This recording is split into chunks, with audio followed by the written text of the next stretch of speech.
innamal aqsa hiyal aqidah. Sesungguhnya memberikan dukungan dan solidaritas kepada Palestina dan Masjidil Aqsa adalah bagian dari akidah kita. Karena apa? Di Palestina ada sebuah masjid yang sangat kita sucikan. Awwalul kiblatain, kiblat pertama Islam dunia, yaitu Masjidil Aqsal Mubarak. Alhamdulillah, hampir setiap tahun kita mengadakan yang namanya Isra wal Mi'raj. Terbukanya pintu langit dari bumi, dari langit ke bumi adalah di Palestina. Dan juga kenapa Bang Onim juga harus menetap di sana, karena innamal mu'minunal ikhwah. Sesama muslim adalah bersaudara, yang mana jika saudara-saudara kita di Palestina merasakan penderitaan, minimal kita pun merasakan apa yang mereka alami.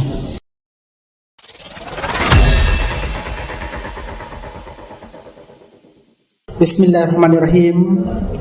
Assalamualaikum warahmatullahi wabarakatuh. Innal hamdalillah nahmaduhu wa nasta'inuhu wa nastaghfiruh wa na'udzu billahi min shururi anfusina wa min sayyiati a'malina. May yahdihillahu fala mudilla lahu wa may yudlil fala hadiyalah. Asyhadu an la ilaha illallah wahdahu la syarika lah wa anna Muhammadan abduhu wa rasuluh. Allahumma salli wa sallim wa barik ala sayyidina Muhammad wa ala alihi wa ashabihi ajmain. Terima kasih kepada para jamaah Masjid At-Tahkim Kota Jogja, wabil khusus kepada teman-teman seperjuangan, teman-teman Syam Organizer yang telah bersedia mengundang kami untuk hadir bersilaturahim dengan teman-teman muslimin yang ada di Kota Jogja, yang walaupun saat ini belum semuanya hadir di sini karena ada beberapa kendala. Mungkin salah satu kendalanya adalah saat ini kita pun di Indonesia diberikan ujian, yaitu dengan virus corona. Semoga kita semua umat Islam di dunia dan seluruh masyarakat Indonesia dilindungi oleh Allah Subhanahu wa taala dari berbagai penyakit, salah satunya adalah virus corona. Perkenalkan, nama saya Abdillah Onim, akrab disapa dengan Bang Onim. Saya mantan wartawan TV One dan juga sebelumnya di Metro TV. Alhamdulillah saya berada di jalur Gaza dan menetap di Gaza, Palestina sejak tahun 2008 sampai dengan saat ini. Alhamdulillah Allah Subhanahu wa taala memberikan keberkahan kepada saya, memberikan pendamping hidup, yaitu seorang muslimah Palestina yang saat ini pun alhamdulillah hadir di tengah-tengah kita dalam rangka bersilaturahim dan juga ingin menyampaikan pesan dari muslimah di Palestina dan juga muslimin yang ada di Palestina. Perlu saya sampaikan bahwa sampai dengan saat ini sudah lebih dari 13 tahun saudara-saudara kita di jalur Gaza masih dibawah blokade oleh pihak Yahudi. Sudah lebih dari 90 tahun seluruh wilayah Palestina masih di bawah jajahan oleh pihak Yahudi. Dan mungkin ada teman-teman di sini bertanya, kenapa Bang Onim harus bersusah payah untuk tinggal di Palestina, khususnya di jalur Gaza, yang mana mencari makan saja sangat sulit, yang mana hampir setiap hari saudara-saudara kita di jalur Gaza pun dihadapkan dengan yang namanya situasi peperangan, penindasan dan juga blokade yang dilakukan oleh pihak Yahudi.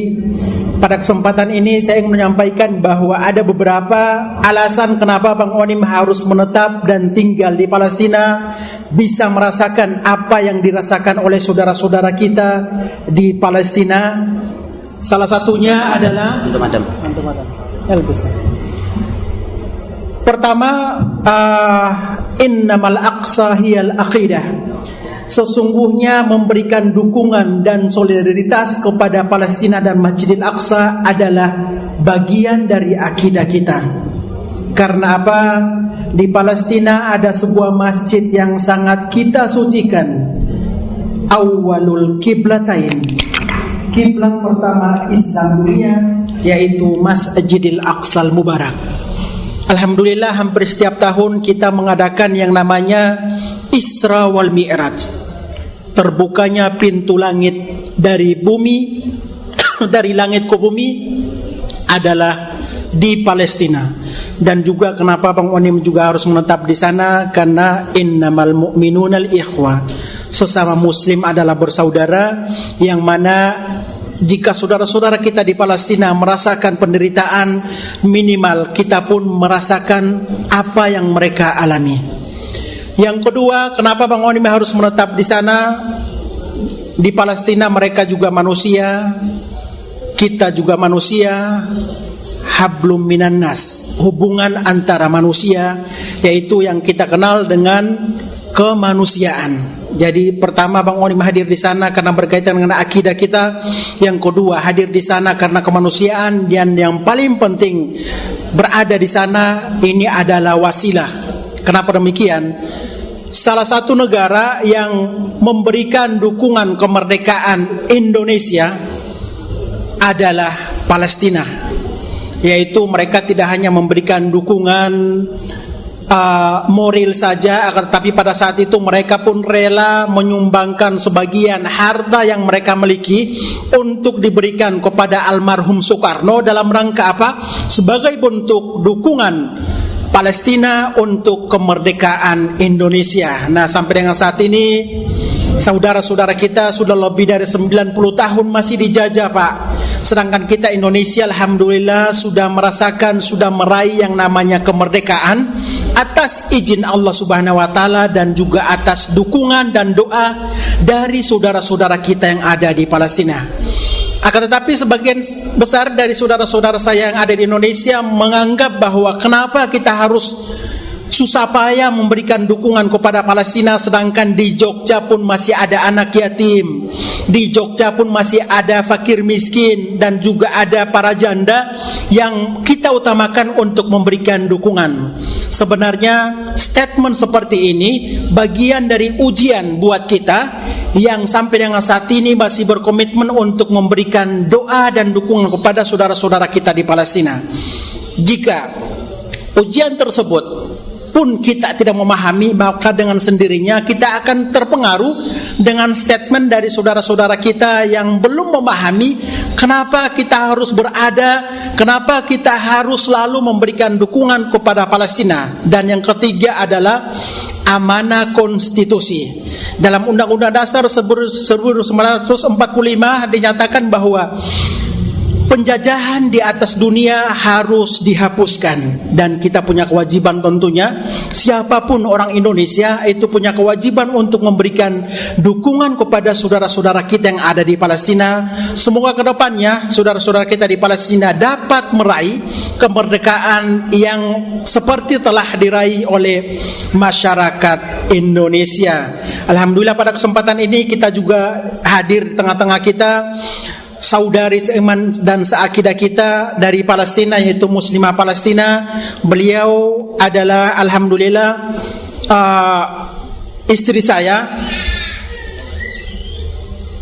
Prinsip saya dalam berjuang itu, jika kita lurus berjuang, jika kita ikhlas dan untuk atau hanya mencari ridha Allah Subhanahu wa taala, maka Allah Subhanahu wa taala akan memberikan hadiah kepada kita. Salah satunya saya menikah dengan Muslimah Palestina. Ini hanyalah bonus dari Allah Subhanahu wa taala.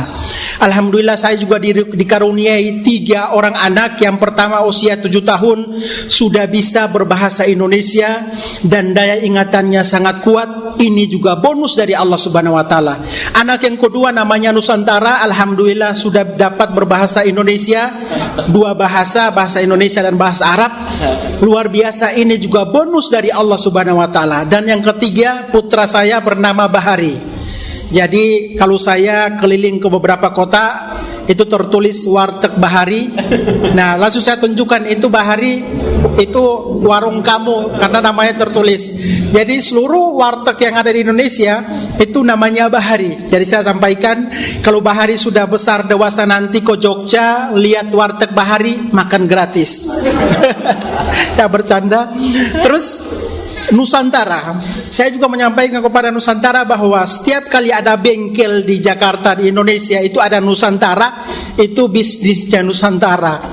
Itu saya bercanda seperti itu. Memang saya sengaja memberi nama kepada anak-anak saya ada khas Indonesianya, agar supaya ke depannya ada generasi Palestina yang bisa berbahasa Indonesia, ada generasi Palestina yang bisa namanya itu nama keindonesiaan. Dan memang saya sengaja putri yang pertama saya namakan Filin. Filin itu kepanjangannya Filistin Indonesia. Jadi alhamdulillah 2 warga negara, paspor Indonesia dan paspor Palestina. Akan tetapi alhamdulillah saya lebih memilih kami menetap di Palestina karena memang dari segi tarbiyahnya lebih bagus di sana.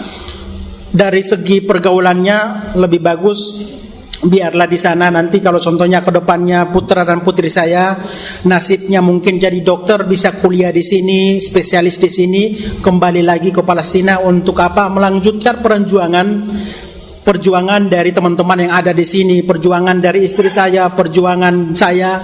Dan persoalan Palestina teman-teman yang ada di sini, kita jangan pernah menganggap bahwa persoalan Palestina ini akan selesai 20 tahun kemudian merdeka, 50 tahun kemudian merdeka, 100 tahun kemudian Palestina akan merdeka. Tidak demikian. Akan tetapi Palestina ini adalah perjuangan sampai dengan akhir zaman, sampai dengan yaumil qiyamah. Kita pernah mendengar yang namanya yaumil mahsyar, hari kebangkitan itu adanya di Palestina. Jadi mumpung kita masih diberikan kehidupan, diberikan kesempatan hidup, diberikan kesehatan, kita jangan pernah lupa untuk yang nantinya walaupun tidak bisa terjun langsung ke Palestina, minimal doa kita, minimal doa dari anak-anak kita, doa dari istri kita, keluarga kita, cucu kita, nantinya akan berkelanjutan untuk memberikan solidaritas dan dukungan kepada saudara-saudara kita di Palestina. Saat ini kita punya generasi, contohnya punya anak-anak, kita jangan hanya menginformasikan tentang Palestina kepada anak-anak kita, cucu-cucu kita, keluarga kita pada saat hanya terjadi peperangan di Palestina. Tidak boleh seperti itu. Karena apa? Jika kita memberikan pemahaman tentang Palestina hanya momen tertentu saja, maka anak-anak tersebut pun akan termotivasi, mereka akan memberikan doa hanya pada saat melihat bayi Palestina tidak bernyawa lagi, saudara-saudara Palestina sudah meninggal, baru akan tergerak hatinya untuk memberikan doa. Tidak demikian. Karena kita hidup di dunia, dalam Islam pun sudah diajarkan innamal mu'minunal ikhwah, saling merasakan apa yang saudara-saudara kita rasakan. Jadi prinsipnya kita harus memberikan pemahaman kepada anak-anak kita, yaitu dari sejarah Palestina. Kenapa Masjidil Aqsa di Palestina itu ada masjid apa namanya? Kenapa kita harus memberikan dukungan kepada Palestina? Terus apa namanya penyebab sehingga kita harus memberikan doa dan dukungan kepada saudara-saudara kita di Palestina. Dengan demikian, jika kita sudah memberikan pemahaman kepada anak-anak kita tentang sejarah Palestina, Palestina itu adalah tanah yang diwakafkan, yang dititipkan oleh para anbiya, tidak hanya kepada umat Islam di Palestina, tidak hanya kepada negara-negara Arab, akan tetapi dititipkan, diwakafkan oleh para anbiya kepada umat Islam di seluruh dunia, wabil khusus kepada para jamaah At-Tahkim, Masjid At-Tahkim di kota Jogja. Jadi jangan sampai di akhirat kelak nanti umpamanya Allah Subhanahu wa taala akan bertanya kepada masing-masing diri kita, wahai Bang Onim, selama antum hidup di dunia, apa yang sudah Bang Onim perbuat untuk umat terbaikku di bumi Syam Palestina? Alhamdulillah saat ini saya dengan teman-teman Syam beberapa bulan lalu telah merealisasikan bantuan 1,2 miliar bantuan pembangkit listrik tenaga surya di Rumah Sakit Asy-Syifa di Gaza City, diamanahkan kepada saya dan harus diserahkan kepada umat Islam di Palestina dan sudah dimanfaatkan oleh saudara-saudara kita di Palestina. Salah satunya adalah para pasien yang dirawat inap di rumah sakit. Alhamdulillah saya di Palestina punya staf lebih dari 57 orang. Keseharian saya di Palestina jarang di rumah. Pada saat pagi berangkat, pulangnya anak istri saya sudah tidur. Sama seperti di Indonesia. Pada saat saya di Indonesia diundang sana sini, alhamdulillah berangkat pagi, pulang jam 10 malam. Bahkan sampai ke tingkat kantor saya di Jakarta itu setiap hari ada 4 tamu. Jadi jam 8 ada tamu, jam 10 ada tamu, setelah zuhur ada tamu, setelah asar ada tamu. Pulang ke rumahnya jam 10, anak-anak dan istri sudah pada tidur. Itu salah satu ujian buat saya. Ujian buat saya, dan alhamdulillah sampai dengan saat ini, yang walaupun saya bersama dengan teman-teman Syam itu gabungan dalam setiap tahun, alhamdulillah tidak kurang dari 20 miliar kita distribusikan bantuan untuk saudara-saudara kita di Palestina, di jalur Gaza, di tepi barat, dan juga saudara-saudara kita yang ada di pengungsi di Jordania. Jadi dengan kondisi saya seperti ini, Allah Subhanahu wa taala menitipkan amanah kepada saya. Alhamdulillah, saya sampai dengan saat ini masih merasa belum berbuat banyak untuk saudara-saudara kita di Palestina. Padahal saya tinggal yang tidak jauh dengan musuh Islam dunia, yaitu Yahudi. Saya pernah dijadikan beberapa kali target roket Yahudi. Akan tetapi saya sangat memahami dan sangat yakin bahwa sekecil apapun peluru Yahudi, jika belum tertulis nama Bang Onim, tidak usah khawatir.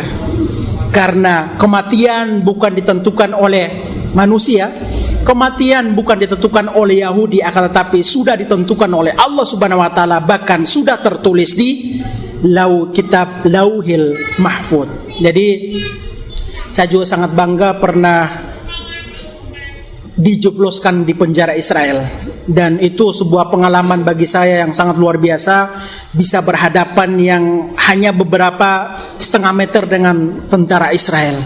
Ini sebuah pengalaman bagi saya yang sangat jarang generasi umat Islam saat ini yang bisa bertemu hanya semeter, yang bisa fight dengan tentara, yang bisa, itu sebuah Allah Subhanahu wa taala memperlihatkan kepada saya bahwa inilah musuhnya Islam dunia, yaitu orang Yahudi yang sampai dengan saat ini masih menduduki tanah Palestina, masih menduduki atau menguasai kiblat pertama Islam dunia, yaitu Masjidil Aqsa, awalul kiblatain. Mungkin untuk mempersingkat waktu juga, saya akan mempersilakan kepada istri saya untuk menyampaikan kata sambutannya berkaitan dengan kehidupan muslimah Palestina atau wanita Palestina. Mungkin pada saat ada pertanyaan, pada saat terjadi peperangan itu, apa yang dilakukan oleh muslimah Palestina? Apakah mereka sibuk yang namanya arisan, ataukah mereka akan memilih untuk keluar dari Palestina, ataukah tugas dari muslimah Palestina itu seperti apa? Taib ukhtunal karimah, ba'da ulkal kalimah ila jamaah fi Masjid At-Tahkim fi Madinah Jogja, falyatafaddal anti tahki kaman kalimah kaifal hayatukum fi Gaza, wa kaifal الأخبار إخواننا في غزة, وكيف الأخبار فلسطين, وكيف أخبار الأقصى, وكيف الأخبار غزة, وتنسى السلام كمان. بسم الله الرحمن الرحيم. الحمد لله والصلاة والسلام على أشرف المرسلين سيدنا محمد وعلى آله وصحبه أجمعين. اللهم صل وسلم. الحمد لله الذي جمعنا في هذا اللقاء الطيب وهذه الوجوه النيرة. بداية أعرفكم على نفسي. أنا أسمي رجاء كونين، أعيش في غزة، وأصلي غزة، وبلدي فلسطين، بلد فلسطين. تمام. Ya, pertama-tama beliau menyampaikan rasa syukur kepada teman-teman Takmir Masjid At-Tahkim dan juga kepada teman-teman Syam Organizer yang alhamdulillah sudah bersedia mendatangkan atau menghadirkan beliau di sini dalam rangka berbagi dan bersilaturahim dengan saudara-saudarinya muslimah Palestina, muslimah di kota Jogja. Beliau sangat bersyukur bisa hadir di sini. Nama beliau adalah Ibu Raja Onim. Beliau asli dari jalur Gaza, yaitu asli dari Palestina dan tinggal di kota Gaza.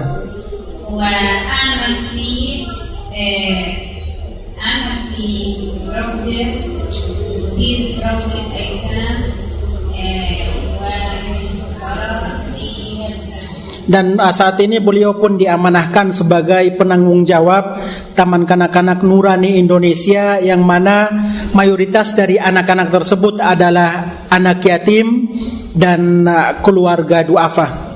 أيضا مشرف على مراكز القرآن في غزة. Dan beliau pun saat ini diamanakan sebagai penanggung jawab beberapa halaqah tahfizul Quran di kota Gaza. Jadi ada beberapa program dari teman-teman, termasuk teman-teman Syam juga program markas tahfizul Quran di sana. Ustadz Agim juga mempercayakan kepada beliau markas tahfizul Quran. Askar Kauni, terus Ustadz Yusuf Mansur pun mempercayakan kepada beliau untuk menjadi penanggung jawab di markas tahfizul Quran di kota Gaza.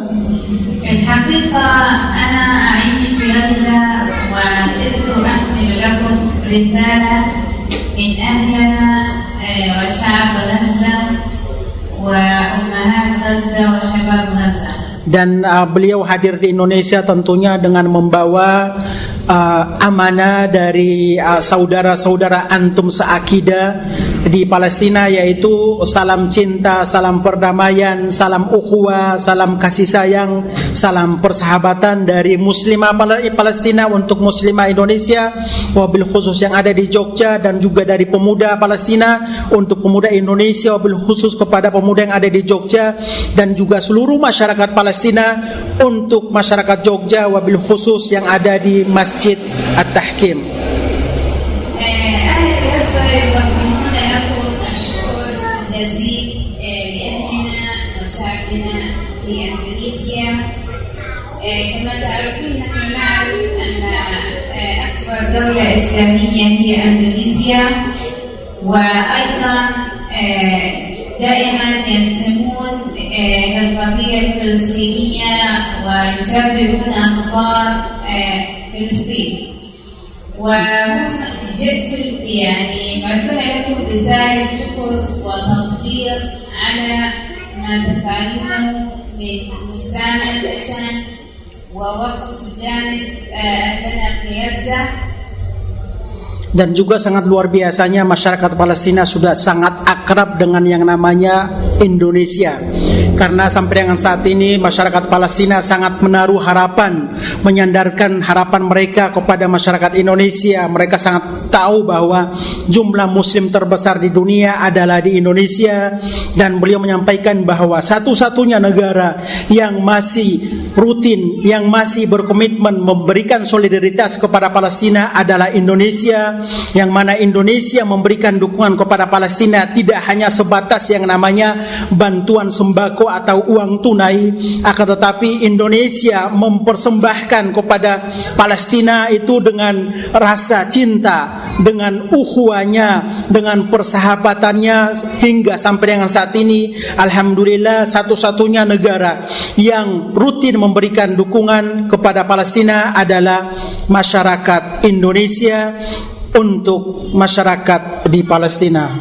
ربما أنتم تتابعون أخبارنا عن طريق الإعلام. فلسطين هي قضية إسلامية ودينية أولا، وهي واجب على كل مسلم أن يقف بجانب أهلنا في فلسطين، خاصة المسجد الأقصى. المسجد الأقصى يتعرض منذ زمن بعيد إلى حد الآن إلى انتهاكات. Seperti yang sudah saya katakan tadi, bahwa persoalan Palestina adalah innamal aqsa hiyal aqidah. Sesungguhnya persoalan atau isu Palestina dan Masjidil Aqsa adalah bagian dari akidah kita. Persoalan Palestina tidak hanya tanggung jawabnya orang Arab, negara Arab atau orang Palestina, akan tetapi persoalan Palestina dan Masjidil Aqsa adalah tanggung jawab untuk umat Islam di seluruh dunia, wabil khusus umat Islam yang ada di Indonesia. Dan sampai dengan saat ini beliau sampaikan bahwa Masjidil Aqsa dalam situasi yang sangat berbahaya, yang hampir setiap hari pihak Yahudi masuk ke Al-Aqsa dan melakukan kekacauan dan mengusir serta melakukan penindasan kepada muslimin Palestina yang beribadah di kompleks Masjidil Aqsa. دائما يتعرض لحروب وانتهاكات واحداث دائما مستمره أيضا كثير من المناطق في المسجد الأقصى تحول إلى مقهى وتحول إلى حمارات وأيضا تحول لمربط خيلهم أو للفرس. Sampai dengan saat ini situasi di Palestina sangat memprihatinkan. Bahkan beberapa hari lalu pun masih terjadi agresi Yahudi terhadap saudara-saudara kita di Gaza. Sampai dengan saat ini pun tidak sedikit dari masjid yang ada di Palestina, khususnya yang berada di tepi barat atau di Yerusalem serta di wilayah Hebron, pihak Yahudi telah merubah fungsikan dari masjid dijadikan sebagai tempat nongkrongnya pemuda Yahudi. Ada masjid yang dijadikan fungsinya sebagai kafe, ada masjid yang dirubah fungsinya sebagai diskotik.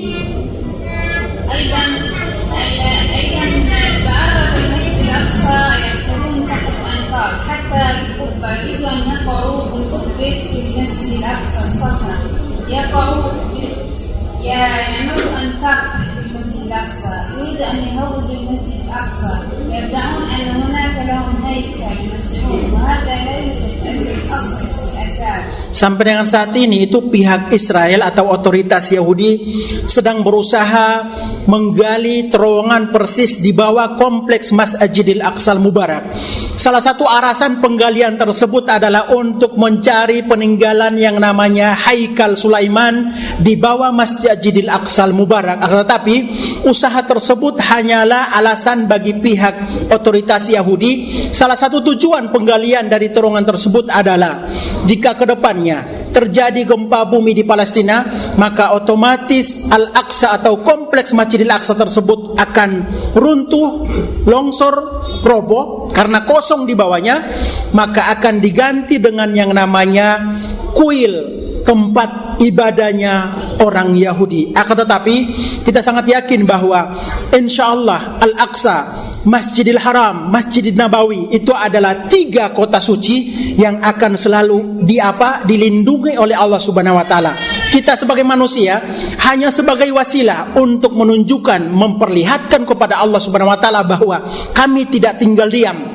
Kami akan selalu berada dan memberikan dukungan kepada saudara-saudara kita di Palestina yang selalu mempertahankan kiblat pertama Islam dunia, Masjidil Aqsal Mubarak. ولكن بفضل الله وبفضل المرابطين والمرابطات يعني دائما يتعرضون لضرب وإهانة من قبل إلى أنه الحمد لله نحن أهلنا في فلسطين ثابتين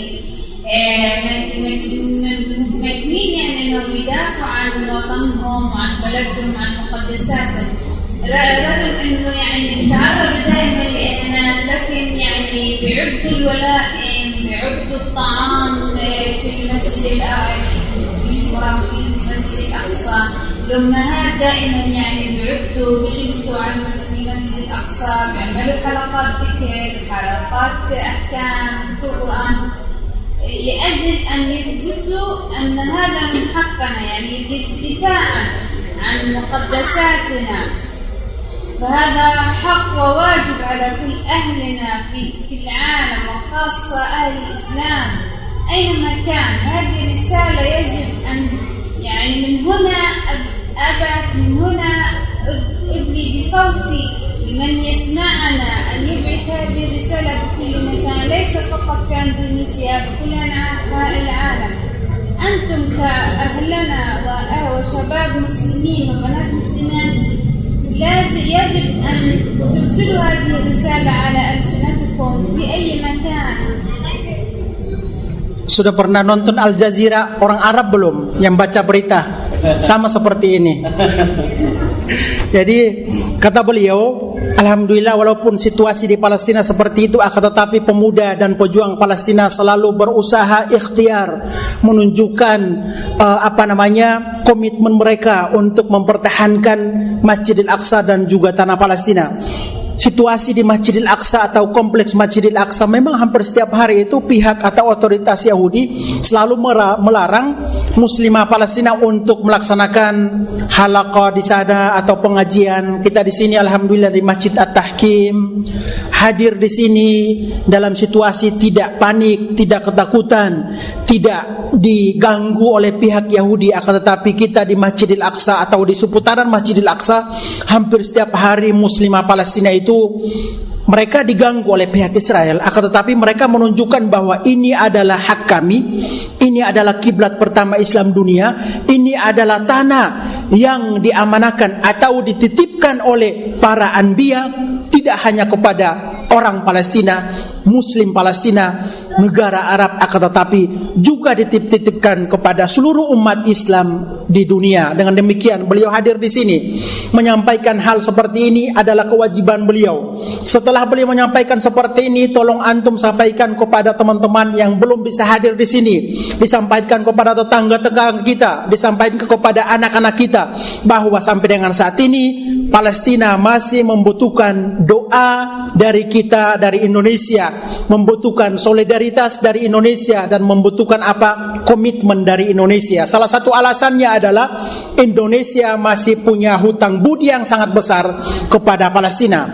Mereka dulu sudah berupaya, sudah ikhlas memberikan dukungan kepada Indonesia untuk apa? Untuk kemerdekaan Republik Indonesia. Dengan demikian salah satunya adalah kita harus saling asa memberikan dukungan, karena apa? Bagian dari kewajiban kita. لو تحدثت كثيرا لا أعطي حق المسجد الأقصى في حديثنا. لو تحدثت كثيرا لا أعطي حق المجاهدين وماذا يفعلون. في الحقيقة يعني نحن كشعب فلسطين أول ناس على الدفاع، يعني دائما متعرضين للحروب. المسجد الأقصى هو أعظم شيء وهو أولى القبلتين، ومن المسجد الأقصى تحولت القبلة إلى لمكة المكرمة.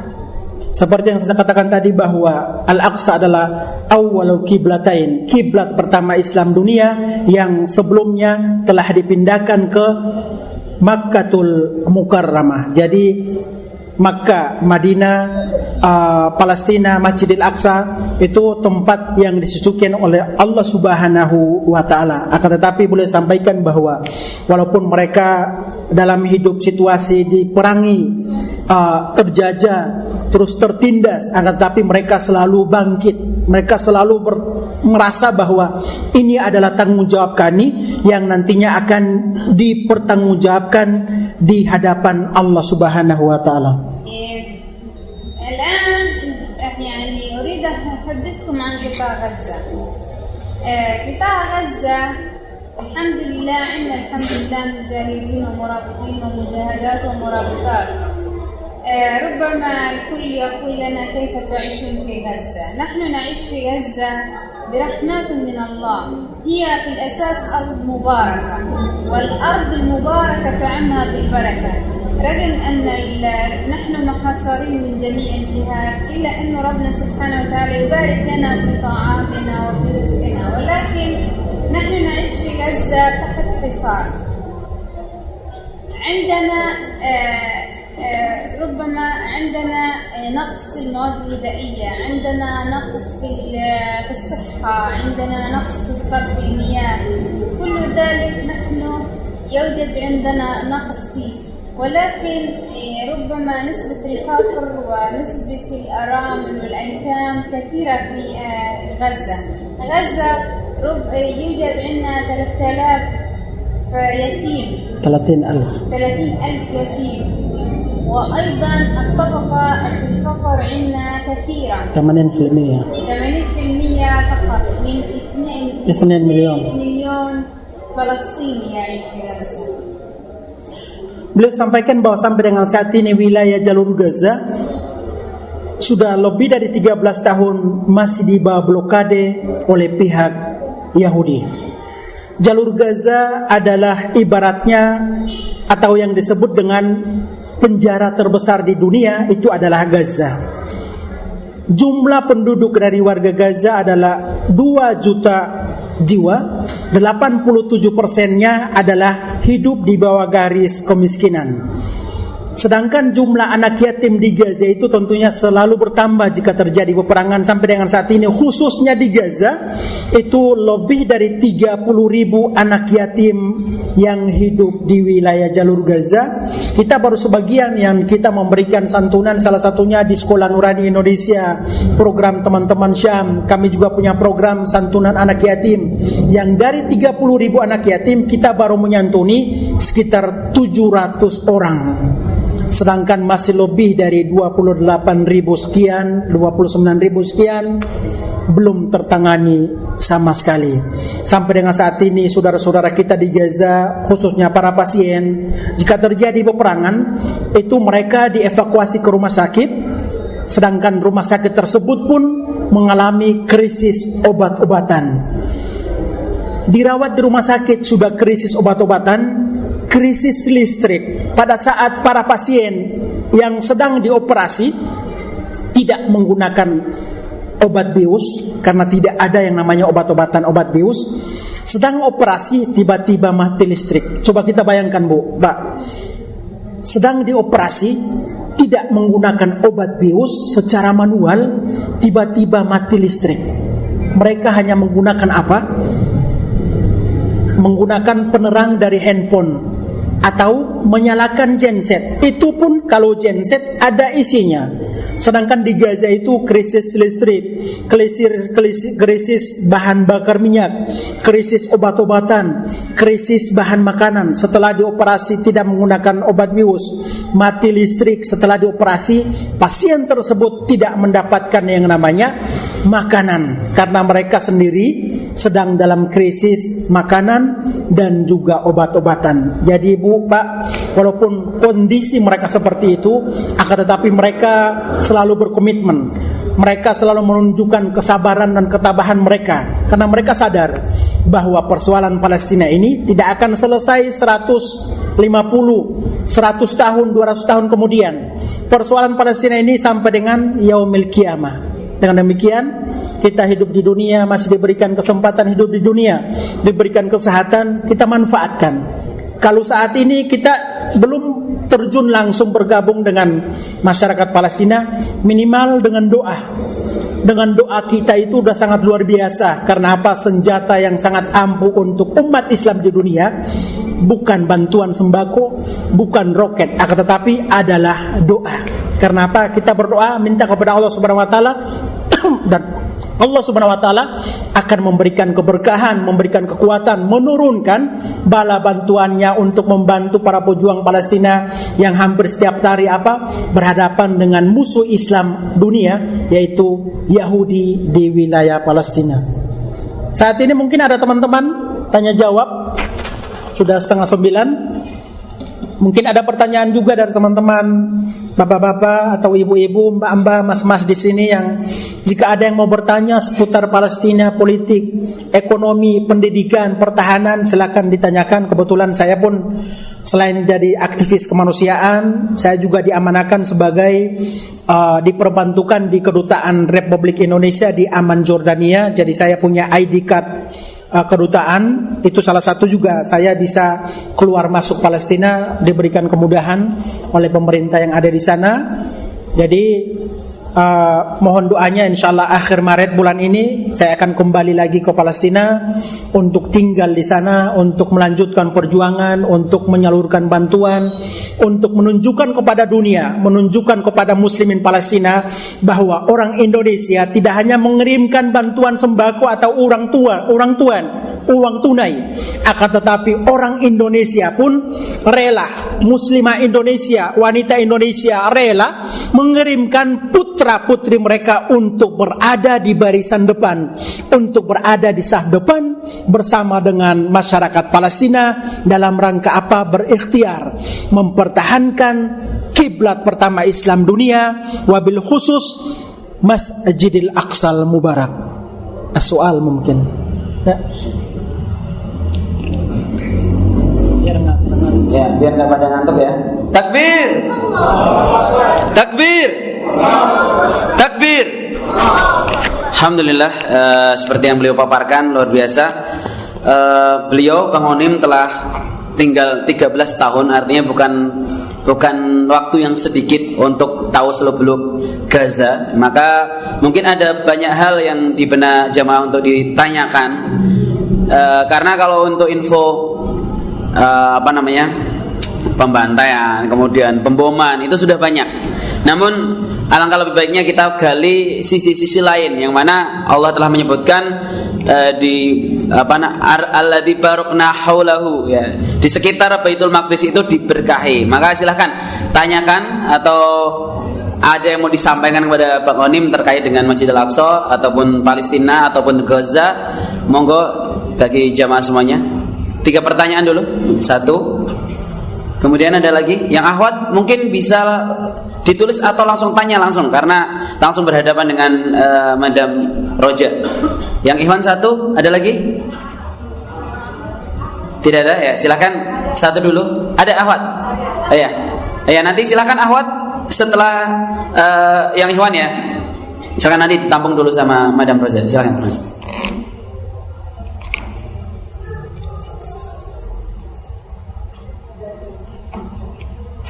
Assalamualaikum warahmatullahi wabarakatuh.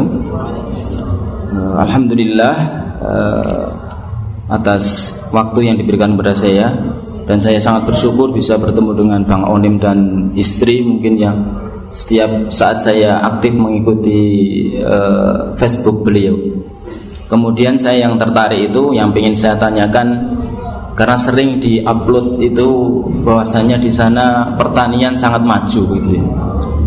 Jadi bagaimana kondisi pertanian di sana? Apakah memang itu juga termasuk di area peperangan atau memang ada wilayah tersendiri sehingga saya lihat kok hasilnya sangat bagus itu. Kemudian yang kedua, saya juga tertarik dengan bagaimana pendidikan anak di sana sehingga benar-benar anak itu menjadi anak-anak yang pemberani, kemudian juga tidak meninggalkan agama mereka ya. Termasuk mereka belajar tahfidz, hafal Al-Quran dan yang lain-lainnya. Dan bahkan saya pernah mendengar dari sana pula ada seorang remaja yang sudah menjadi dokter begitu ya. Nah, itu bagaimana pendidikan di sana padahal dalam kondisi yang sangat tertekan, dalam kondisi yang menakutkan, mencekam dan yang lain-lainnya. Mungkin itu yang saya tanyakan. Atas jawabannya saya ucapkan terima kasih. Assalamualaikum warahmatullahi wabarakatuh.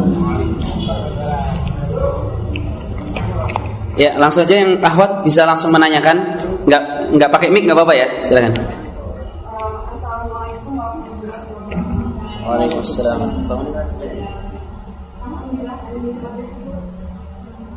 Bisa langsung dengan istimewa Palestina.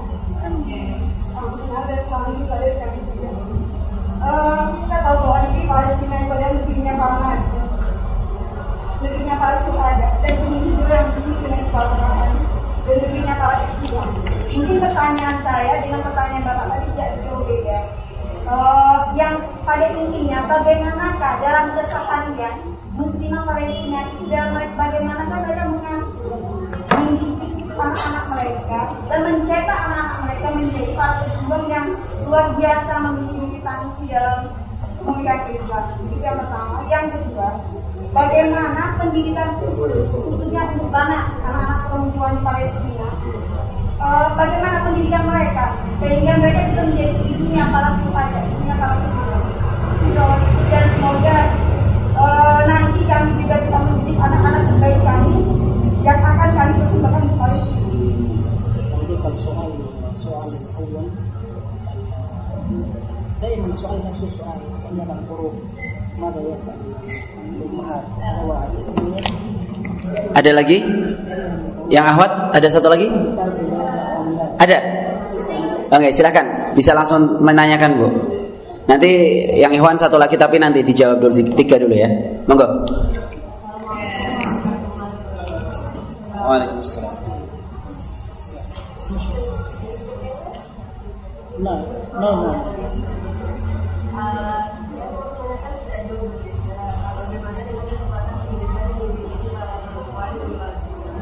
Apakah sekarang kan lagi berada di dunia orang sedang berkembang kesetaraan gender bagaimana kemudian pendidikan saudara-saudara muslim di Palestina apakah mereka mendapatkan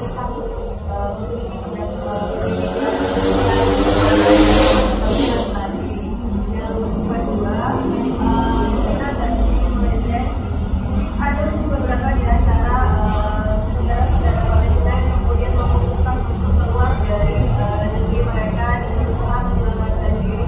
Seperti apa kemudian orang-orang yang berusaha menyelamatkan diri dan keluar dari negeri Palestina itu yang kemudian mereka diri terjebak di negara di seluruh dunia itu dipandang oleh saudara-saudara mereka yang masih berusaha bertahan di dalam negeri mereka. Seperti itu. Terima kasih. Assalamualaikum warahmatullahi wabarakatuh.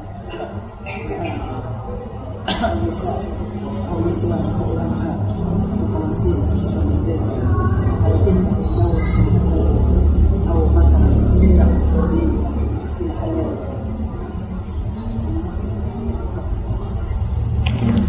Ini dulu ya. بداية شكرا على الأسئلة جيدة. أول سؤال طبعا طبعا الكل يلتزم بيته. الحروب لا يتم في الشوارع إلا الحكومة رجال الشرطة والمرابطين. طبعا الأهالي المواطن يعني في بيته الأمهات طبعا بتعد الطعام للمجاهدين في الحروب، تهدئ من روع أطفالها. الأطفال اللي تعرفون يعني حرب الصغار يعني يخافوا، فتهدئ من روعهم، تحفظهم بالأذكار المساء والصباح حتى لا يشعرون بالخوف والطمأنينة. أيضا الدعاء لهم، الدعاء للمجاهدين، ربنا سبحانه وتعالى ينصرهم وأن يقويهم ويقوي عزيمتهم. لها دور كبير هنا في غزة المجاهدة.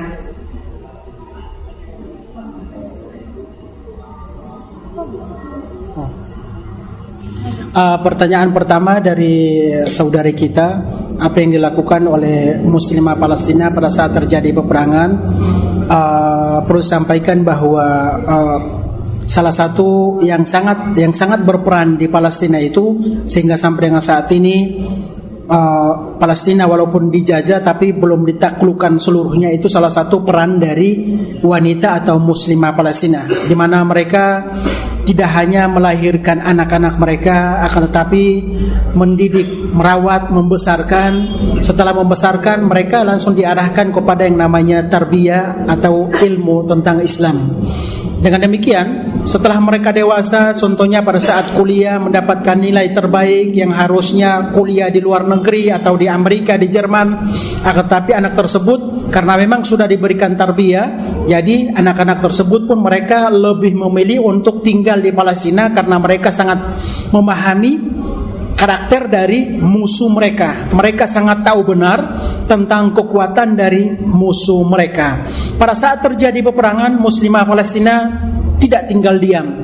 Mereka memberikan motivasi kepada putra dan putri mereka agar supaya tetap berkomitmen untuk berjuang di jalan Allah Subhanahu wa taala. Sedangkan mereka pun tinggal di rumah. Jika anak tersebut masih kecil, maka anak tersebut pun akan disibukkan dengan yang namanya doa pagi dan doa sore hari, serta memberikan pendidikan atau menghafalkan ayat-ayat yang pendek kepada anak-anak tersebut. Jadi memang salah satu peran yang paling penting di Palestina adalah peranan dari muslimah dan juga wanita di Palestina.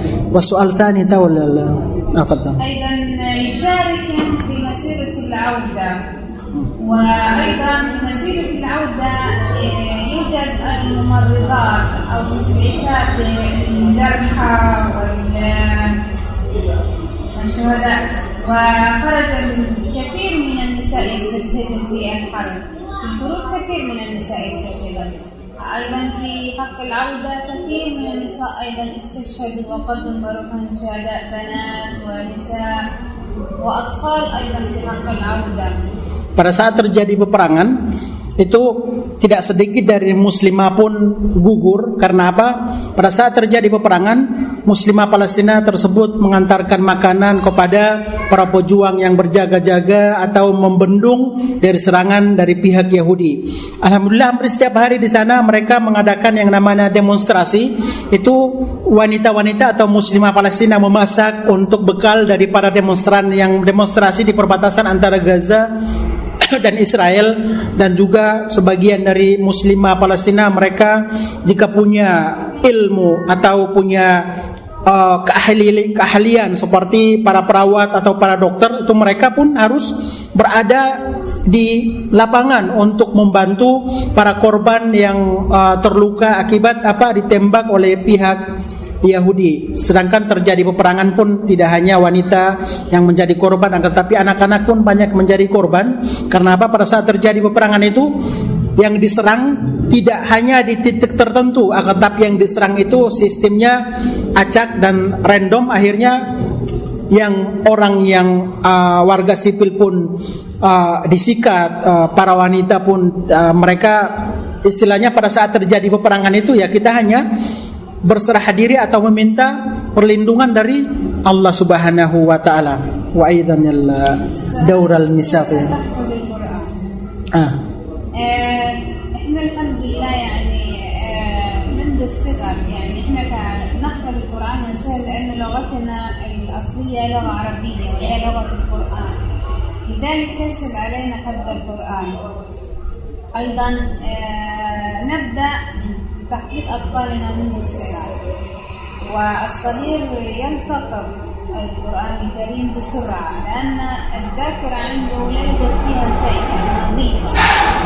Sampai sekarang itu di Gaza itu ada anak-anak yang usia 10-19 tahun. Mereka kenapa dengan sangat mudahnya bisa menghafal Al-Quran, atau muslimah Palestina memotivasi anak tersebut sehingga walaupun terjadi peperangan mereka dengan sangat mudah menghafal Al-Quran. Yang pertama beliau sampaikan bahwa mereka itu ahlul lugha. Mereka itu dalam keseharian menggunakan bahasa Arab, salah satu faktornya. Yang kedua, sejak kecil anak tersebut sudah dibiasakan untuk dimotivasi atau diperdengarkan tentang ayat suci Al-Quran. Terus yang ketiga, mereka masih kecil, tentunya pemahaman atau daya ingatnya masih kuat. Dan perlu tambahkan bahwa kenapa di Gaza itu mereka sangat mudah untuk mencetak anak 10 tahun berhasil menghafal Al-Quran. Di sana itu pergaulannya tidak ada pergaulannya tidak ada pergaulan bebas.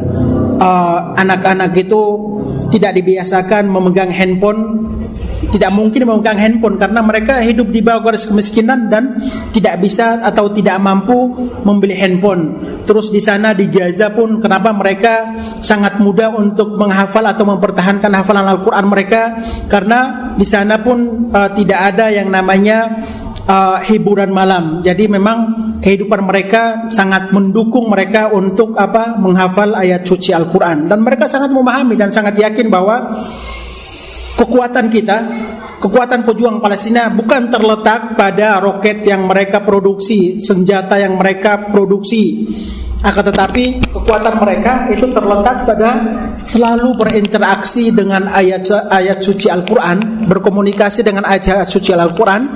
Akhirnya dengan sendirinya mereka menambah kekuatan dan keimanan mereka.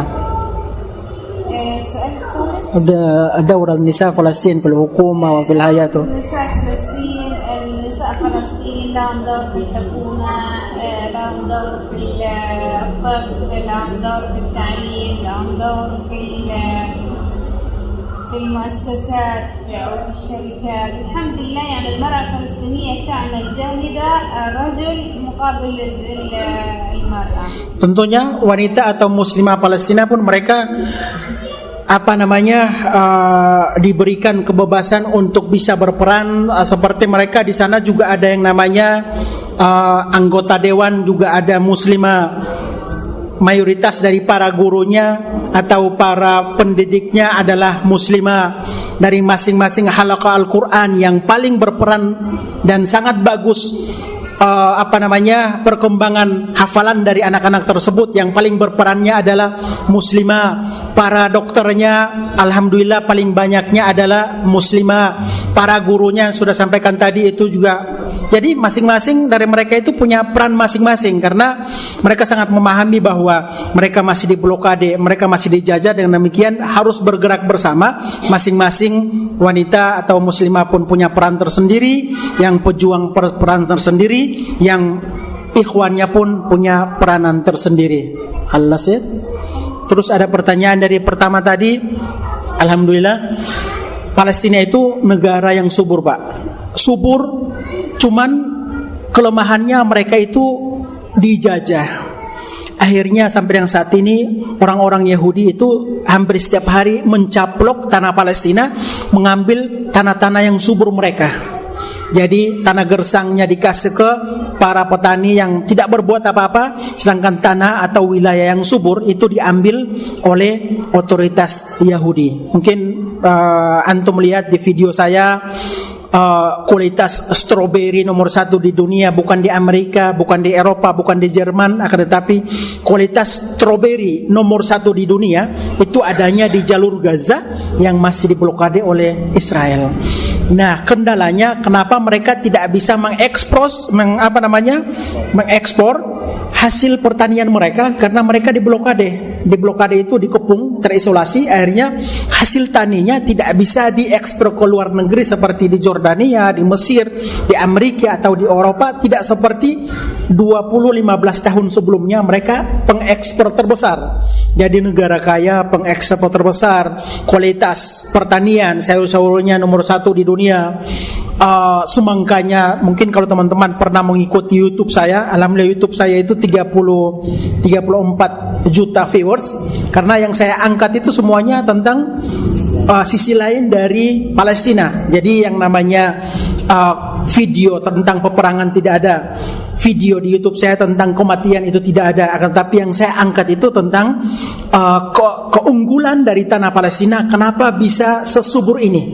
Kita lihat sampai dengan saat ini Gaza, Palestina, Gaza yang 13 tahun diblokade, kekurangan makanan. Pernah mendengar nggak anak Gaza mati kelaparan? Tidak pernah sama sekali. Padahal dalam satu hari itu mereka makan 1 kali pun sudah syukur, alhamdulillah. Tidak ada yang namanya kasus anak Gaza mati kelaparan. Itu kalau kita berpikir mencari persoalan di mana, bisa gila. Karena itu memang di luar dari logika manusia, itu sudah diatur oleh Allah Subhanahu wa taala. Kita lihat Palestina, Pak. Dijajah, diblokade, penderita, akan tetapi Allah Subhanahu wa taala hadirkan generasi yang sangat tangguh di bumi Syam, di Palestina. Jadi situasi Palestina seperti itu, Allah pun menghadirkan generasi Palestina yang kepintarannya luar biasa, jenius, berhasil memproduksi peralatan. Itu sudah strategi Allah Subhanahu wa taala. Terus yang pertanyaan yang selanjutnya itu apa? Yang tadi yang ada 2 pertanyaan dari yang pertama tentang kesuburan. Iya, memang subur dan iya. Seperti yang saya sampaikan tadi bahwa alhamdulillah muslimah atau wanita Palestina sangat berperan untuk memberikan tarbiyah, memberikan pemahaman kenapa mereka harus hidup seperti ini. Mereka menyampaikan bahwa kita ditakdirkan hadir di Palestina, dilahirkan di Palestina, dan ini sudah qadar Allah. Ini sudah takdir Allah, mereka lahir di Palestina, nasibnya seperti itu. Dan kenapa mereka harus melakukan pembelaan? Karena itu adalah salah satu tanggung jawab mereka untuk apa? Mempertahankan tanah Palestina. Alhamdulillah sampai dengan saat ini, mungkin seperti yang pertanyaan tadi, kenapa ada sebagian dari pemuda Palestina itu mereka keluar dari itu, kasus yang sangat sedikit sama sekali. Bahkan kita tidak usah berpatokan dengan pemuda seperti itu, karena kalau kita ingin tahu tentang Palestina, maka tanyalah ke pemuda yang memang benar-benar bisa bertahan di sana, yang mengangkat senjata, yang memahami tentang arti perjuangan. Nah, itu yang kita patokannya ke situ. Jangan sampai kita berpatokan ke pemuda atau pemuda Palestina yang keluar ke Indonesia menikah di sini. Tidak usah berpatokan di situ, karena bisa dikatakan mereka itu ya hanya segelintir orang yang di sana pun mereka tidak memahami tentang arti perjuangan. Bukannya mengucilkan, tapi memang mereka seperti itu ya. Kita tidak usah berpatokan karena tidak memahami perjuangan. Jadi alhamdulillah mereka sangat memahami, dan sampai dengan saat ini pun bisa dikatakan warga Palestina, kita tidak pernah melihat orang Palestina berbondong-bondong bawa tas untuk mengungsi dari Palestina. Tidak ada sama sekali, karena mereka sangat memahami bahwa ini adalah amanah, ini adalah titipan, ini adalah tanggung jawab kami, dan akan kami pertanggungjawabkan di hadapan Allah Subhanahu wa taala. Dan mereka diamanahkan untuk tinggal di barisan depan, di saf depan, yang mana kita di Indonesia cukuplah berdoa, cukuplah mengirimkan doa. Tidak usah menghayal saya ikut Bang Onim. Tidak mudah untuk ikut Bang Onim ke sana, Pak. Karena apa? Saya belasan tahun di Palestina itu tidak bakal diterima bergabung dengan pejuang Palestina mengangkat senjata roket. Salah satu persyaratan yang sangat sederhana, saya harus memiliki hafalan Al-Quran minimal 15 juz, Pak.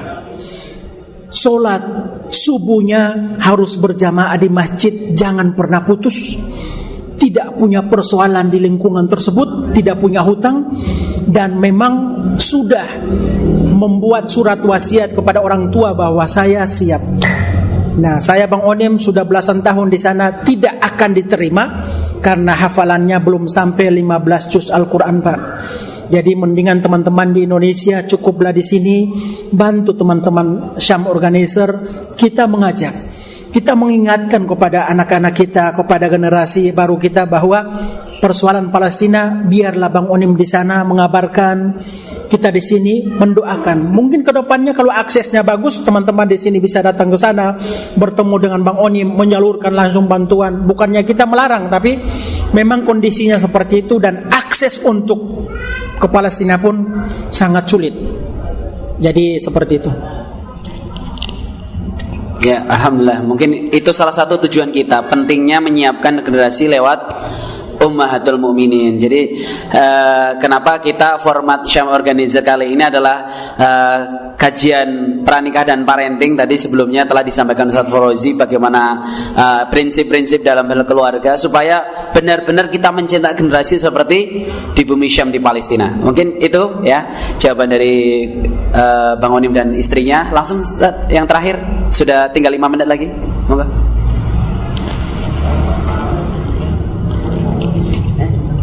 Oh ya. Assalamualaikum warahmatullahi wabarakatuh. Saya mau bertanya dengan Bang Onim, bagaimana tanggapan Bang Onim tentang orang-orang yang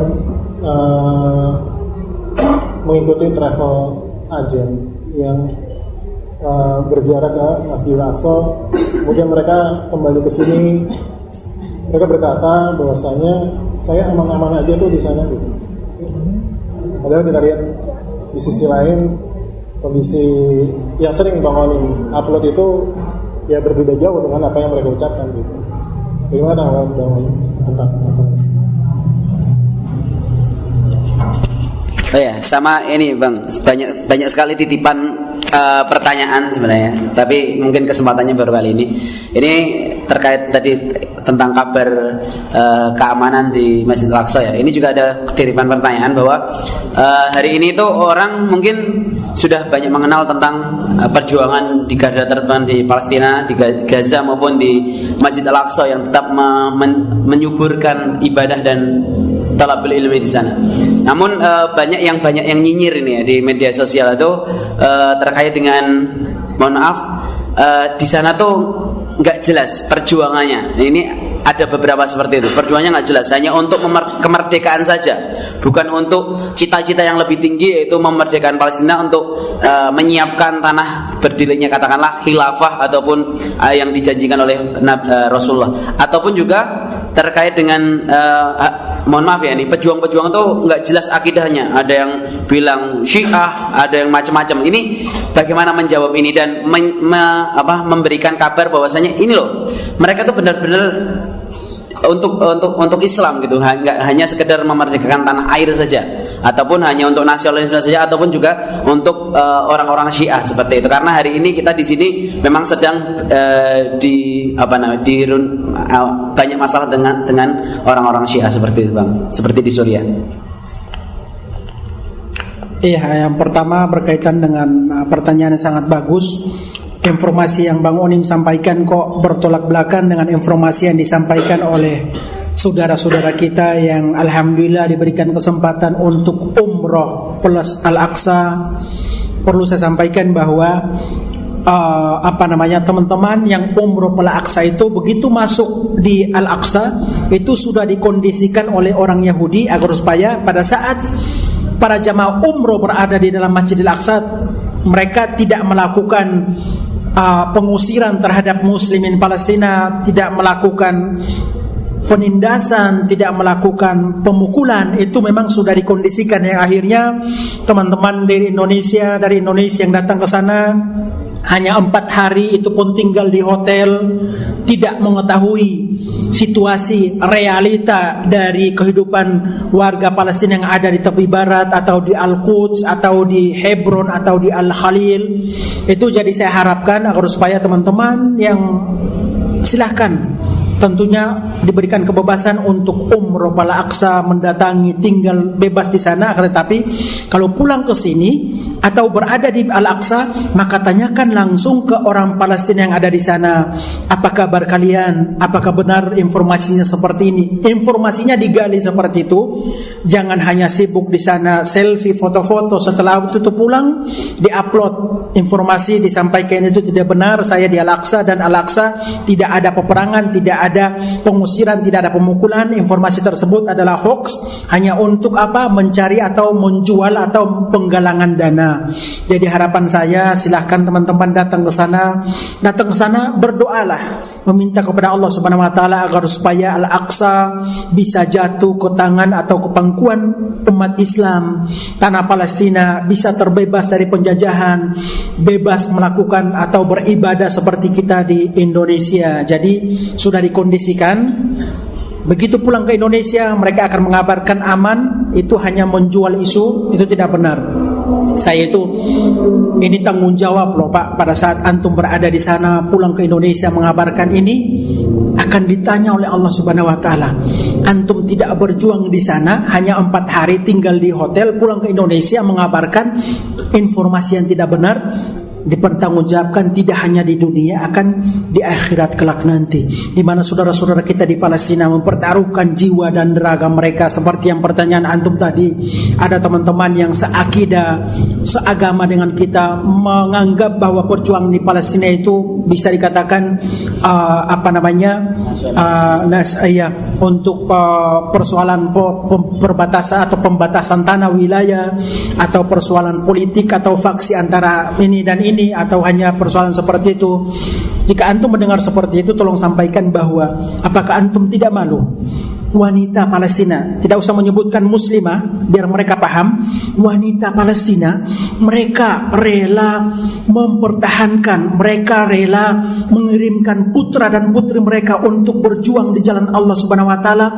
Antum di Indonesia yang diberikan tubuh kekar, punya ilmu, punya keahlian, tapi kok punya pemahamannya seperti itu, apakah antum tidak malu dengan wanita di Palestina? Ada baiknya gini Pak, jika kita belum diizinkan untuk berangkat atau melihat di Palestina, cukuplah tidak usah mendoakan.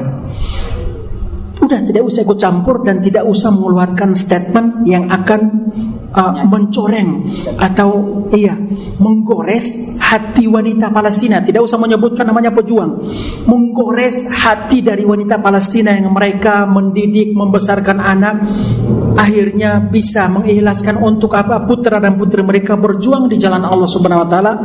Orang seperti itu silakan datang ke Palestina dan bisa melihat, atau datang ke tempat saya di Gaza, akan saya ajak ke rumah dari para janda dan akan mendengarkan kisah dari para janda tersebut, bagaimana suaminya berjuang di jalan Allah Subhanahu wa taala. Anak-anak dari wanita, 5 putranya, yang pertama meninggal di medan pertempuran, yang kedua dikirim meninggal lagi, yang ketiga meninggal lagi, 4 meninggal lagi, 5 meninggal lagi, yang terakhir apa? Wanita tersebut mengangkat senjata untuk menggantikan putranya. Karena apa? Wanita ini iri dengan putranya yang sudah meninggal atau gugur di medan pertempuran. Jadi hal seperti itu lewat saja. Sekali lagi saya sampaikan, di Gaza itu, di Palestina, tidak ada yang Syiah, semuanya Sunni. Saya beberapa kali melihat langsung, mendengar langsung dari para saksi, ada oknum di sana yang mencoba untuk melakukan ritual Syiah, ikut-ikutan ditangkap dan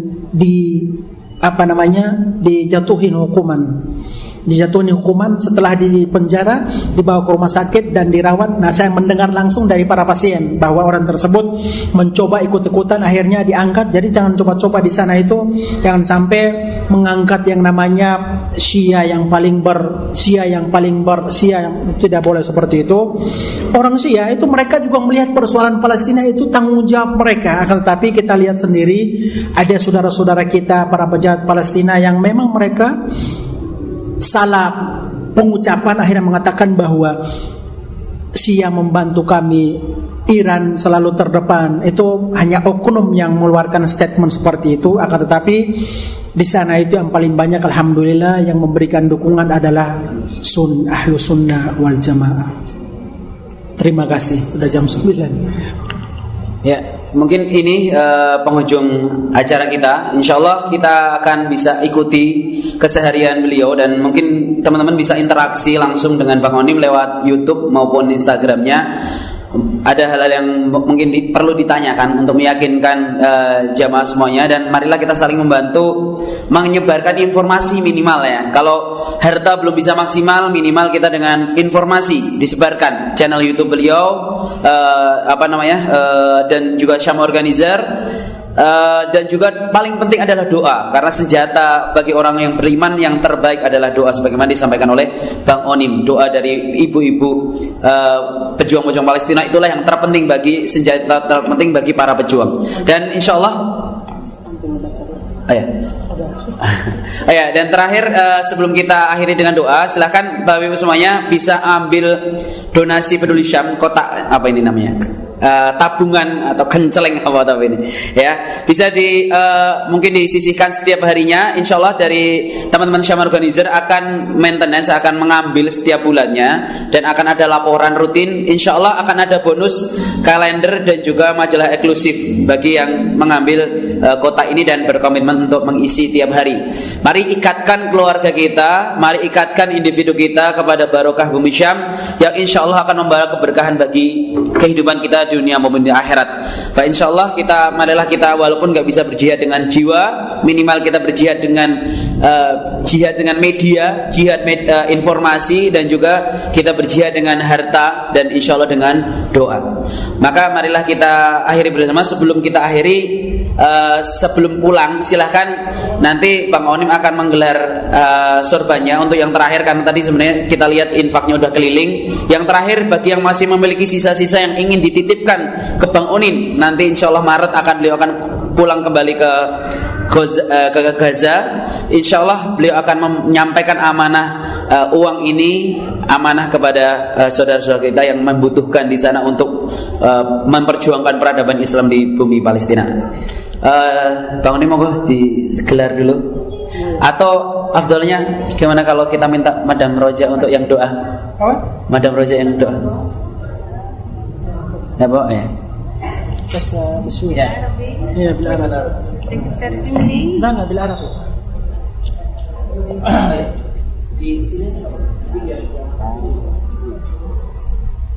ايش هذا؟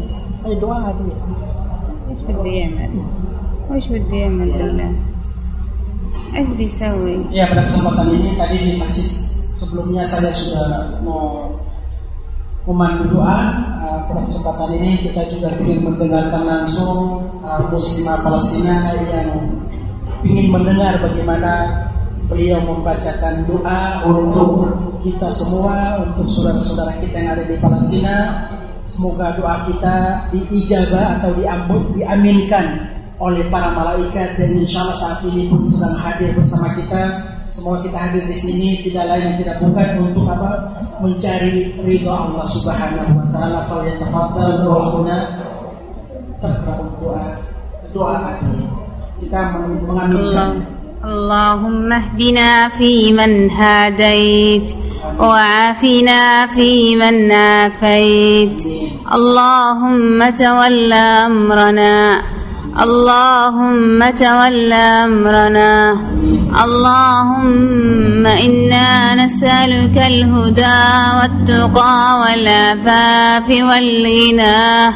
اللهم إنا نسألك الهدى والتقى والعفاف والغنى. ربنا آتنا في الدنيا حسنة وفي الآخرة حسنة وقنا عذاب النار. يا الله يا الله يا ودود يا ودود يا ذا العرش المجيد فعال لما تريد. اللهم إنا نسألك أن تنصر الإسلام والمسلمين. اللهم إنا نسألك أن تنصر الإسلام والمسلمين. اللهم إنا نسألك أن تغفر لنا ذنوبنا وتطهر قلوبنا يا الله. اللهم لا تجعل في قلوبنا غلا للذين آمنوا يا الله يا الله يا الله. أجرنا واغفر لنا وارحمنا يا رب العالمين. اللهم اهدنا صراط المستقيم. اللهم اهدنا صراط المستقيم. اللهم اهدنا صراط المستقيم. يا الله أسألك بكل اسم لك هو أنت سميته به اسمك وأنزلته في كتابك أن تجعل القرآن ربيع قلوبنا ونور صدورنا وجلاء همومنا وأحزاننا. اللهم اشفي مرضانا واغفر لنا. اللهم اشفي مرضانا واعف المسلمين من كل داء. يا الله لك الحمد ربنا كما ينبغي لجلال وجهك وعظيم سلطانك. ربنا لا تذرنا فردا وأنت خير الوارثين. ربنا اشرح صدورنا ويسر أمورنا واغفر لنا وارحمنا يا الله. لك الحمد حتى ترضى ولك الحمد إذا رضيت ولك الحمد بعد الرضا. اللهم اجعلنا من أهل الفردوس. اللهم اجعلنا من أهل الفردوس يا الله. وصلى الله على سيدنا محمد وعلى آله وصحبه أجمعين.